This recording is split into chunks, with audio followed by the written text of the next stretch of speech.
Saya bertekad untuk sekali lagi mengajak, ayolah kita hentikan konflik ini, peperangan ini. Ingat, rakyat Aceh seperti itu menderita.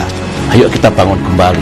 Itulah yang memotivasi saya untuk betul-betul berikhtiar sekuat tenaga, perdamaian segera terwujud. Di awal kepemimpinan SBY sebagai Presiden Republik Indonesia, menyelesaikan konflik bersenjata di Aceh merupakan agenda utama. SBY paham konflik Aceh selama 30 tahun telah membawa kerugian besar, korban berjatuhan, pembangunan mengalami hambatan. Aceh tak pernah damai. Karena itu SBY melakukan terobosan baru. SBY mengusung Peaceful Solution atau penyelesaian konflik secara damai. Ini bukan perjuangan mudah, penuh tantangan, pasang dan surut. Namun karena kita memiliki tekad yang kuat, bekerja sangat keras, dan mendapatkan ridho dan pertolongan Allah, akhirnya cita-cita perdamaian Aceh bisa diwujudkan. Kita bersyukur perjanjian Helsinki akhirnya ditandatangani pada 15 Agustus 2005.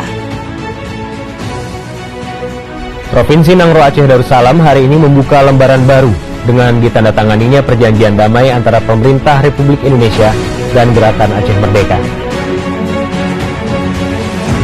Penyelesaian konflik Aceh secara damai telah mengharumkan nama Indonesia di dunia internasional. Namun yang jauh lebih penting sejak itu, Indonesia membuka lembaran baru di Serambi Mekah. Kita bahu-membahu merawat perdamaian Aceh. Teruslah memperkuat perdamaian. Jangan pernah ada gangguan lagi. Jangan sampai mundur ke belakang. Sudah panjang yang kita lewati.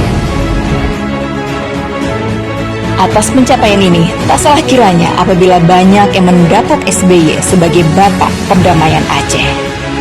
Mari jaga perdamaian di Aceh.